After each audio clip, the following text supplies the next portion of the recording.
estimados amigos, mucha alegría en saludarlos este miércoles santo. Bienvenidos a su programa, Cómo defendernos de los protestantes. En verdad una alegría, porque cada video miles y miles de personas lo están viendo, cada programa, y lo están compartiendo. Esto significa que nuestro programa está teniendo gran aceptación. Mi nombre es Jorge Merchant y el tema de hoy, vamos a mirar en la Biblia la Semana Santa. Los protestantes nos cuestionan y nos critican los rituales de la Iglesia Católica en Semana Santa. Vamos a probarles, como todo lo que hacemos en este programa, con capítulos y versículos de la Biblia, dónde está la Semana Santa en la Biblia. En verdad, amigos, quiero agradecerle a aquellas personas que ven nuestros videos, que comentan y que siempre están pendientes de estas transmisiones todos los domingos y todos los miércoles a las 7:30 de la noche. Quiero saludar en esta noche muy especialmente a Luz Lidia Villamizar, al doctor Gabriel Torra, a Belsi Santa Fe, Camilo Bernal Velázquez, María Hernández, Mago Rodríguez y a la señora Marina Figueroa, muy amables, y a todos ustedes que siempre están pendientes de esta transmisión y que ven, comparten y comentan nuestros videos. Quiero iniciar la noche de hoy con las pruebas que sustentan este programa, es decir, los comentarios de esos pastores que le enseñan a sus ovejas a hablar mal de la Iglesia Católica, a hablar mal de nosotros los católicos. Vamos a escuchar dos audios de dos pastores, que es lo que ellos comentan y lo que les enseñan a sus feligreses allá en esas cuatro paredes que llaman ellos celebración de culto. Allá nos cuestionan, nos critican y le enseñan a sus ovejas el anticatolicismo. Entonces vamos a escuchar este primer audio para que comprobemos que la asistencia de este programa es precisamente para defendernos de esos ataques, de esos pastores maquiavélicos.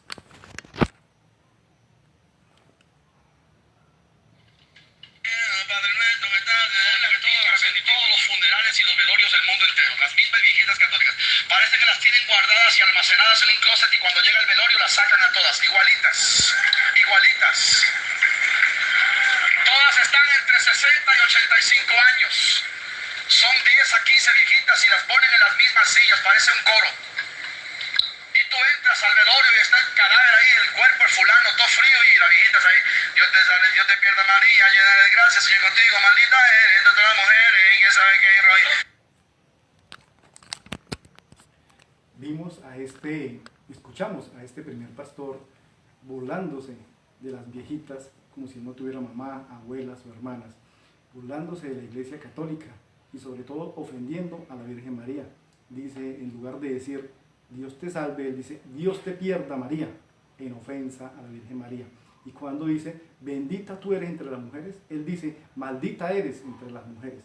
Eso es lo que hacen los pastores, el odio hacia la Virgen María, el odio hacia la Iglesia Católica. Y después se preguntan que por qué existe este programa, cómo defendernos de los protestantes. Existe precisamente para defendernos de esos comentarios que ofenden estrechamente a la Virgen María, la insultan, la tratan muy mal y después salen a decir que no, que ellos la respetan mucho, pero acá lo acabamos de observar, que la ofenden y que le dicen que Dios te pierda María y que maldita seas.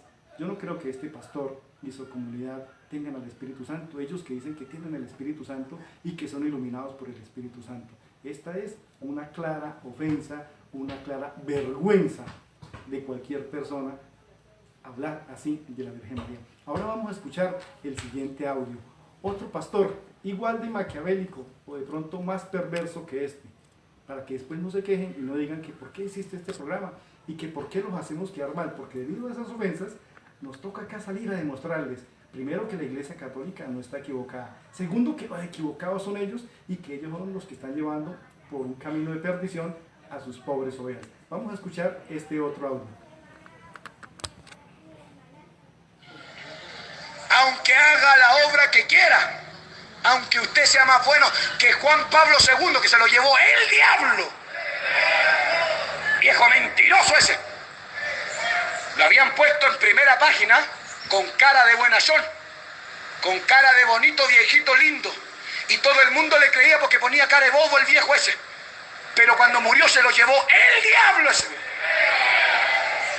porque escrito está: Ningún idólatra entrará en el reino de los cielos. Jamás, jamás un católico ha entrado al cielo siendo católico.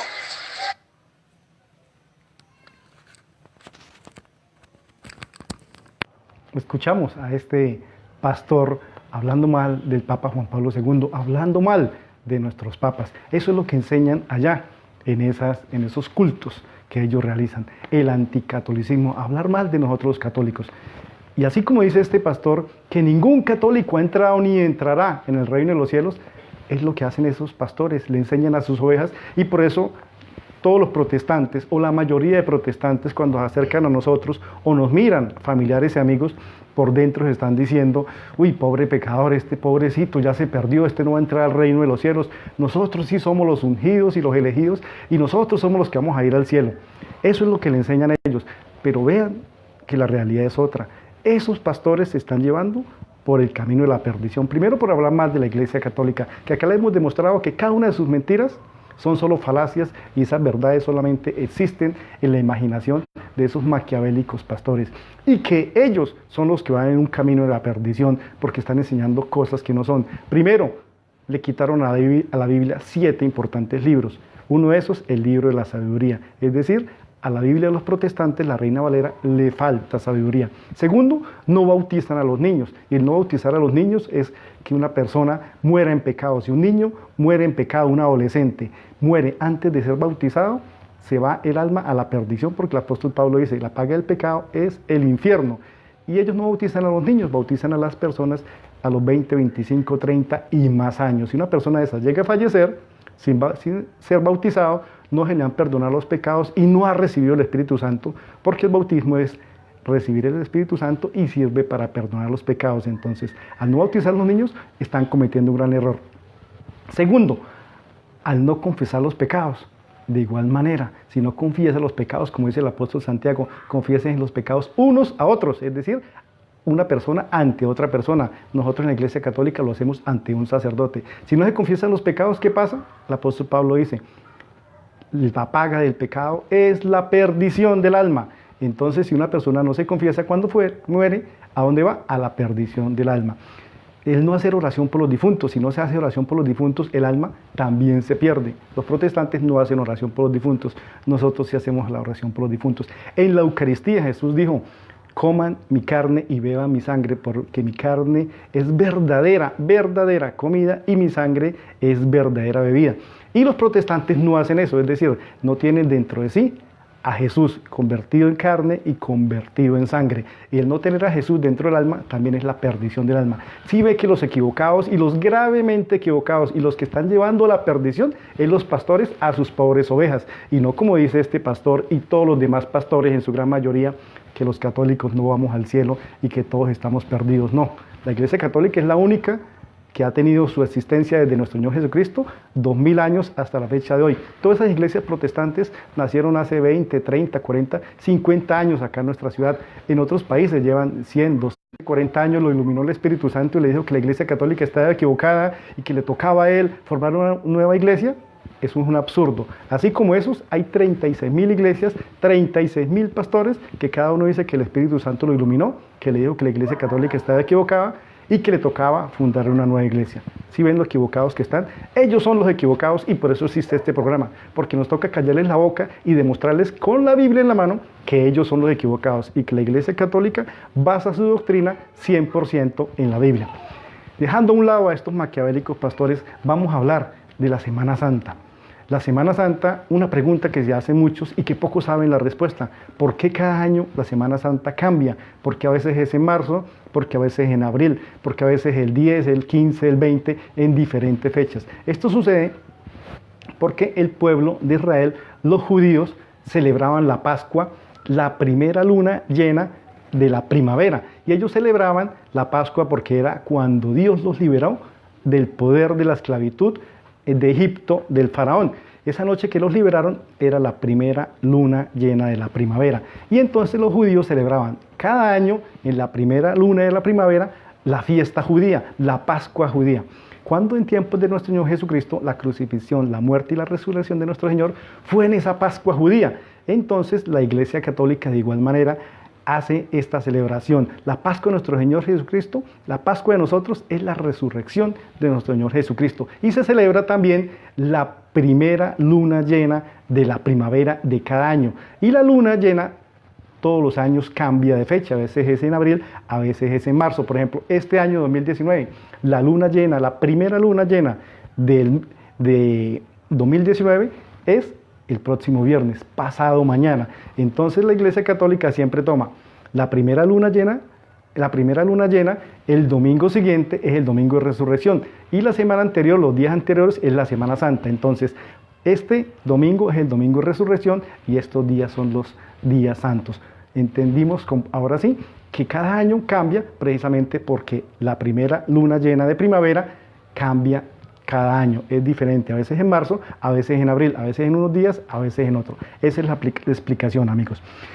Quiero iniciar el día de hoy con el programa del domingo pasado también, que hablamos de las procesiones, dónde estaban las procesiones en la Biblia. Y hoy vamos a hablar de cada uno de estos días santos en la Biblia. Y vamos a empezar con el Domingo de Ramos. Entonces, miramos ¿dónde está el Domingo de Ramos en la Biblia? Para callarle la boca a esos pastores que dicen que las tradiciones de la Iglesia Católica y que la Semana Santa no está en la Biblia. Empecemos con el Domingo de Ramos, que fue el domingo pasado. ¿Dónde está? ¿Y qué se celebra el Domingo de Ramos? La entrada triunfal de nuestro Señor Jesucristo a Jerusalén. ¿Dónde está eso en la Biblia? Busquemos lo católico y busquen ustedes también protestantes en su Biblia. Mateo capítulo 21, versículo 1 al 11 dice: estaban ya cerca de Jerusalén cuando llegaron a Begdaqué, junto al monte de los olivos. Jesús envió 2 discípulos con esta misión: vayan al pueblecito que está al frente, y allí encontrarán una burra atada con su burrito al lado. Desátenla y tráiganmela. Si alguien les dice algo, contéstenle: el Señor los necesita y los devolverá cuanto antes. Esto sucedió para que se cumpliera lo dicho por el profeta: digan a la hija de Sión, mira que tu rey viene a ti con toda sencillez, montado en una burra, un animal de carga. Los discípulos se fueron e hicieron como Jesús les había mandado. Le trajeron la burra con su cría, le colocaron sus manos sobre el lomo y él se sentó encima. Había muchísima gente, extendían sus mantos en el camino o bien cortaban ramas de árboles, lo que hacemos el Domingo de Ramos, con las que cubrían el suelo, y el gentío que iba delante de Jesús, así como los que seguían, empezaban a gritar: Hosana al Hijo de David, bendito sea el que viene en el nombre del Señor. Hosana en lo más alto de los cielos. Cuando Jesús entró en Jerusalén, toda la ciudad se alborotó y preguntaban: ¿quién es este? Y la muchedumbre respondía: este es el profeta Jesús de Nazaret de Galilea. Acá en el Evangelio de San Mateo está el Domingo de Ramos. Ahora miremos el Jueves Santo. ¿Dónde está el Jueves Santo en la Biblia? Lo que sucedió el Jueves Santo: el lavatorio de los pies, la institución de la Eucaristía, la institución del sacerdocio y el arresto de Jesús, entre otros importantes acontecimientos. Y vamos a ver dónde están el Jueves Santo en la Biblia. El Jueves Santo de los católicos, para callarles la boca a esos pastores, porque no es ni siquiera a las ovejas, es a esos pastores que le enseñan mentiras a sus ovejas. La última cena, importantísima celebración. ¿Dónde está? Evangelio según San Lucas, capítulo 22, versículos 14 al 16. Cuando era la hora, se sentó a la mesa Jesucristo, y con él los apóstoles, y les dijo: cuánto he deseado comer con vosotros esta Pascua antes que padezca, porque os digo que no la comeré más hasta que se cumpla en el reino de Dios. Acá vimos en el Evangelio según San Lucas la última cena. Vamos a ver dónde quedó instaurada la Eucaristía, cosa que no tienen los protestantes y que la Iglesia Católica sí tiene ese privilegio de tener la Eucaristía. Vamos a ver dónde está en la Biblia, con capítulos y versículos, porque en este programa que se titula ¿Cómo defendernos de los protestantes? Hablamos es con capítulos y versículos, con las pruebas en las manos, no como esos pastores mentirosos que acabamos de escuchar, que solamente hablan mal, vociferan, blasfeman contra la Iglesia Católica. Entonces la Eucaristía está en el Evangelio según San Mateo, capítulo 26, versículos 26 al 29. Mirémosla, esto también está en las Biblias protestantes. Y mientras estaban comiendo, tomó Jesús pan y lo bendijo, lo partió y dándoselo a sus discípulos dijo: tomad, comed, este es mi cuerpo. Tomó luego una copa y dadas las gracias se lo dio diciendo: bebed de ella todos, porque esta es mi sangre de la alianza, que es derramada por muchos para el perdón de los pecados. Por eso, en este Jueves Santo se conmemora mañana la institución de la Eucaristía, donde el Padre, con una oración especial, en esa promesa de nuestro Señor Jesucristo, convierte el pan y el vino en la sangre y en la carne de nuestro Señor Jesucristo, cosa que no creen los protestantes y que está claramente en la Biblia. Ellos dicen que esto era un símbolo, pero si ustedes leen la Biblia, Él dice: coman esto y háganlo en conmemoración mía. Mi carne es verdadera comida y mi sangre es verdadera bebida. Ahí no dice que era un símbolo, dice que es verdadera. Miremos dónde instituyó el sacerdocio, por qué nuestros sacerdotes están hoy día establecidos y por qué los pastores no aparecen en la Biblia. Lo que aparece es la institución del sacerdocio, y miremoslo acá donde dice el Evangelio según San Lucas, capítulo 22, versículo 19, dice: después tomó pan y dando gracias lo partió y se lo dio diciendo: esto es mi cuerpo que es entregado por ustedes, hagan esto en conmemoración mía. Le dijo nuestro Señor Jesucristo a los apóstoles, y ya hemos visto en programas anteriores, los apóstoles, después de recibir el Espíritu Santo el día de Pentecostés, ellos fueron formando iglesias por los diferentes pueblos y ciudades, y ellos habían recibido el Espíritu Santo e imponían el Espíritu Santo sobre otros sacerdotes, sobre otros presbíteros, y estos a su vez sobre otros, y así sucesivamente años y siglos hasta el día de hoy. Nuestros sacerdotes tienen el Espíritu Santo por la sucesión apostólica. Jesús le mandó el Espíritu Santo y ellos, por imposición de las manos, lo han venido transmitiendo generación tras generación. Jesucristo les dijo: hagan esto en conmemoración mía. Se los dijo a los apóstoles, y los apóstoles, al imponer las manos a los demás presbíteros hasta el día de hoy en sucesión, hacen esto en conmemoración de nuestro Señor Jesucristo, porque fue la instrucción que Él les dio: hagan esto en conmemoración mía. ¿Qué es esto? Conviertan el pan en el cuerpo y conviertan el vino en la sangre de nuestro Señor Jesucristo. El arresto de nuestro Señor Jesucristo también sucedió el Jueves Santo, en la noche del Jueves Santo. Esto lo encontramos en el Evangelio según San Juan, capítulo 18, versículo 12, dice: entonces la compañía de soldados, el tribuno y los alguaciles de los judíos prendieron a Jesús y lo ataron. Acá está lo que sucedió el Jueves Santo.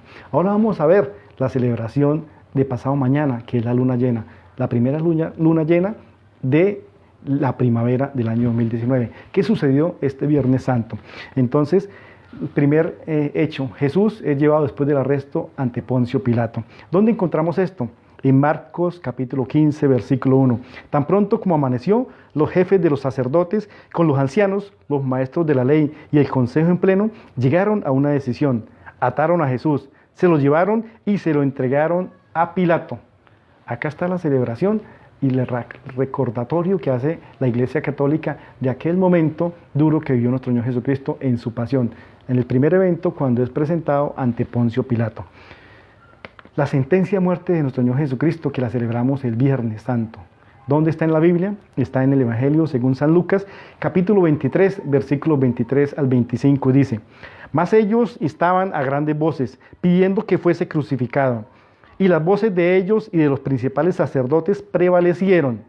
Entonces Pilato sentenció que se hiciese lo que ellos pedían y le soltó a aquel que había sido echado en la cárcel por sedición y homicidio a quien habían pedido, es decir, a Barrabás lo liberaron. Y entregó a Jesús a la voluntad de ellos, lo entregó a muerte. Jesús es sentenciado a muerte.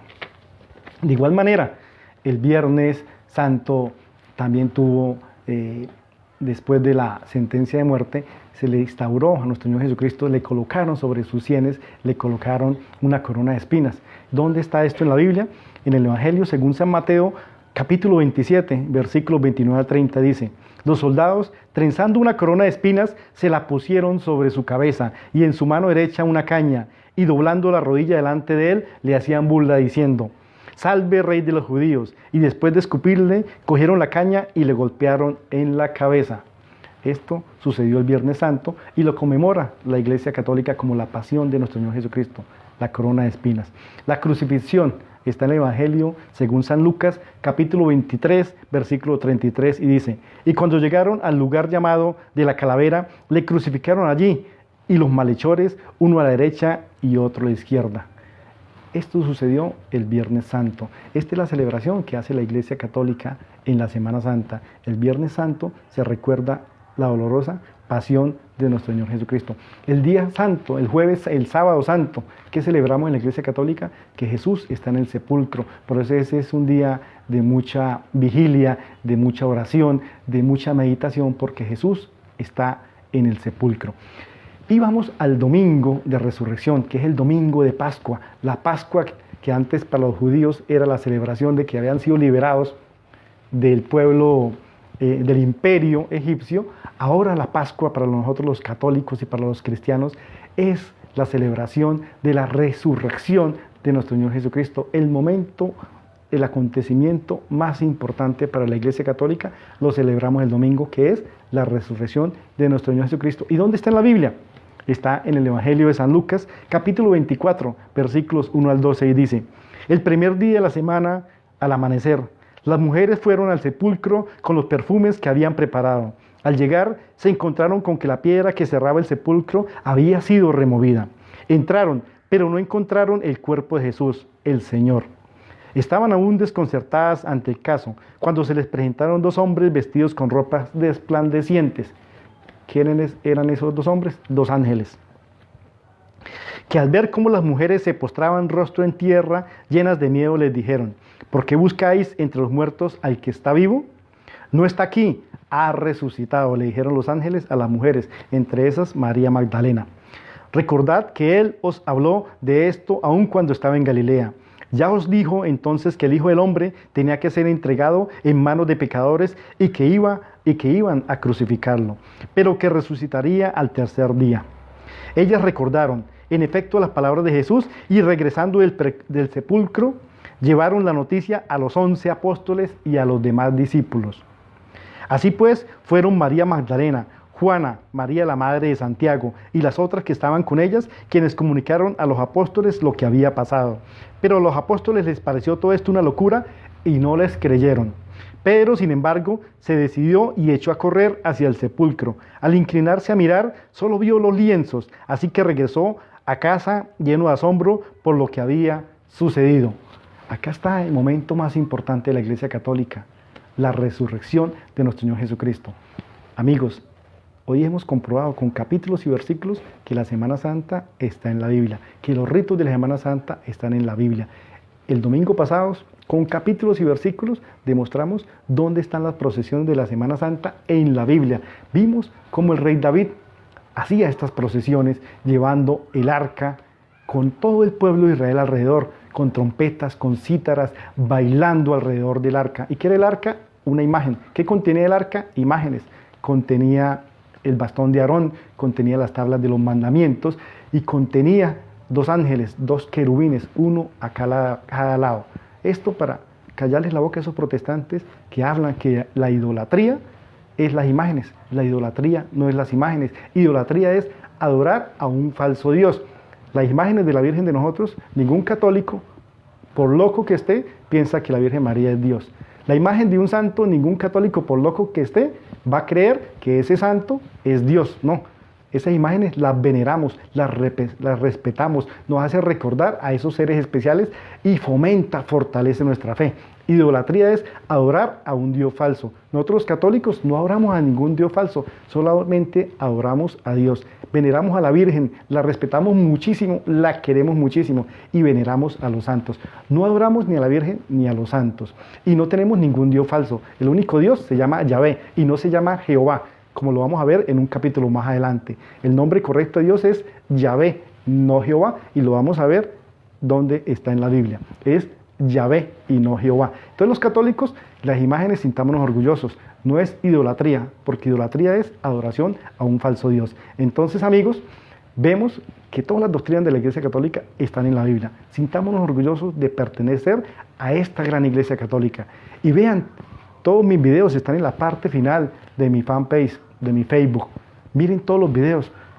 Ya van como aproximadamente 18 videos. Véanlos con temas diferentes. Y cuando esos pastores protestantes nos vayan a atacar, veamos los videos, busquemos nuestra Biblia y fundamentemos y salgamos en defensa de nuestra Iglesia Católica. Porque el apóstol Pedro en su segunda carta dice que es un deber de todos nosotros salir en la defensa de nuestra fe, que es lo que estamos haciendo en este programa. Tomando las palabras del apóstol Pedro en su segunda carta, salimos en la defensa de la Iglesia Católica, para que esos pastores se amilanen y dejen de atacarnos. Crean sus mentiras, crean sus doctrinas allá, ellos, pero sin que nos ataquen. Cuando nos ataquen, como lo escuchamos acá, a estos dos pastores al comienzo, que hablan mal de la Iglesia Católica, que hablan mal de la Virgen María, saldremos a defender nuestra fe, saldremos con vehemencia a defender a la Iglesia Católica y a taparles la boca a esos pastores y a pedirles que no enseñen más mentiras, no le enseñen mentiras a sus ovejas, y mucho menos le enseñen mentiras contra la Iglesia Católica, no le enseñen el odio hacia la Iglesia Católica. Ese cuento, como lo escuchamos, que es que ningún católico se ha salvado ni se salvará, es absurdo. Hemos visto en este programa, en otros programas, que de pronto los que están en un camino equivocado son los protestantes. Nuestra iglesia viene con una sola doctrina, la iglesia que fundó nuestro Señor Jesucristo. Ellos fueron los que se salieron de esa iglesia, se salieron hace 30, 40, 50 años porque todos eran católicos y se salieron de la Iglesia Católica. Es decir, nuestro Señor Jesucristo dejó una sola iglesia y los protestantes se salieron de esa Iglesia Católica a fundar otras iglesias. ¿Y con qué lo hacen? En el 95% de los casos, con el único interés de recibir el diezmo, el 10% de todo lo que ganen y de todo lo que tienen las pobres ovejas. La gente deja de comer, de hacer mercado, de comprar ropa, de hacer cualquier cosa para irle a entregar al pastor su dinero, su sueldo. Eso sí es pecado y eso es un robo. En un programa más adelante hablaremos con capítulos y versículos que ese diezmo no está permitido por la Biblia, que eso era en el Antiguo Testamento, en el Antiguo Pacto. En el Nuevo Testamento no está permitido ese diezmo. Como dice San Pablo, cada uno de lo que le nazca de su corazón, que es lo que profesa la Iglesia Católica. Por eso nosotros los católicos no nos obligan a dar el diezmo.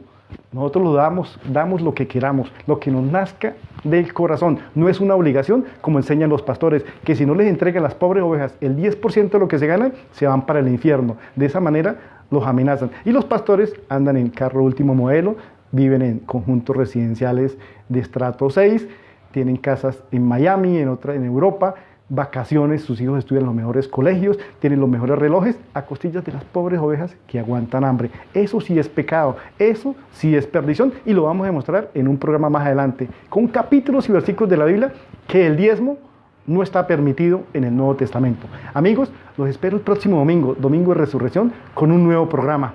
A las 7:30 nos veremos, y quiero pedirles el favor, que compartan este video, lo compartan en sus grupos, en sus redes sociales, lo compartamos a amigos para seguir fortaleciendo y defendiendo nuestra fe católica.